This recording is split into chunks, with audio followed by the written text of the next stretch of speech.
Ang kwentong ito ay hango sa tunay na buhay. Karanasan ito ni Tonton. Walang eksaktong taon. Lugar ng Camarines Norte. Bago natin simulan ang kwento, paki-like at share ng video natin mga kabaryo. At huwag nyo rin kalimutang mag-subscribe bilang pagpapakita ng suporta sa ating channel.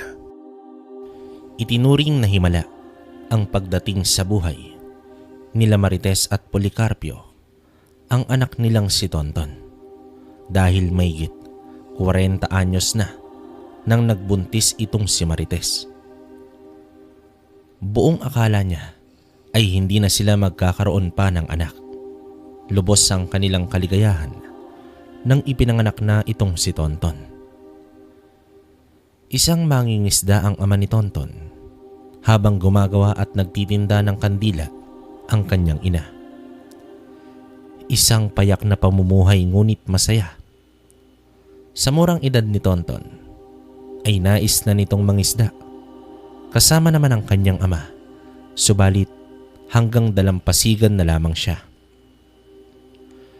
Pinapaintindi naman ng kanyang ama na hindi pa siya pwedeng pumalaot dahil masyado pa siyang bata.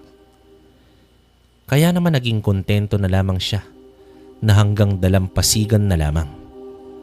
Upang hindi mabagot ay sinasama na lamang siya ng kanyang ina sa paggawa at pagtitinda ng kandila. Sa labas naman sila ng simbahan nakapwesto. Madasalin at malapit din sa Diyos itong si Tonton. Sa katunayan ay kilalang kilala na itong si Tonton ng mga pare at ang mga taong nagsisilbi sa loob ng simbahan. Sa bawat punta nila ng simbahan ay nag-aalay ng mga kandila itong si Tonton. Labis namang ikinatuwa ng kanyang mga magulang ang pagiging mabait niyang bata. Habang lumalaki si Tonton ay natuto na itong lumangoy, sumisid at nanghuli ng isda, at sa pag-edad niya ng 15 anyos, dito na siya nag-umpisa na sumama sa kanyang ama para mangisda. Isang araw nun, masama ang panahon at merong bagyong nagbabadya. Ngunit nakapalaot na ang mga mangingisda at kasama na doon ang kanyang ama. Buong araw na silang hindi mapakali dahil dapat bago mag alas 5 ay nakadaong na dapat ang mga mangingisda. Sa 5 bangkang yon ay wala pang nakakabalik ni isa hanggang sa dumilim na ang paligid. Patuloy naman sa pananalasa ang bagyo. Umiiyak na ang nanay ni Tonton at maging siya ay labis na ang pag-aalala para sa kanyang ama. Ilang oras pa ang lumipas ay biglang nawala itong si Tonton. Kahit malakas ang ulan ay lumabas ng bahay ang ina at hinanap naman ang kanyang anak. Hanggang sa may nakapagsabing nakita nila si Tonton na sumakay ng bangka at pumalaot. Pilit naman nila itong tinawag at sinuway.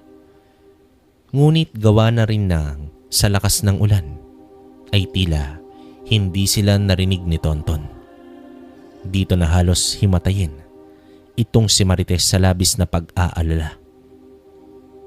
Kanina pa kasi gusto ni Tonton na puntahan ng kanyang ama. Hanggang sa bahagyang humina ang ulan at hindi na ganoon kalakas ang hangin. Sa pag-aabang ng mga tao ay nakasilay sila ng mga ilaw sa malayo. Mga ilaw iyon na nagmumula sa mga bangka.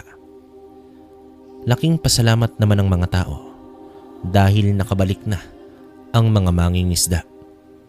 Ayon sa mga ito, nagmadali silang magpunta sa isang maliit na isla at mabuti na lamang ay nakadaong na sila bago pa man humagupit ang bagyo. Para sa gustong mapakinggan ang buong istorya, pumunta lang kayo sa bio ko at i-click ang link. Yun lang mga kabaryo. Maraming salamat.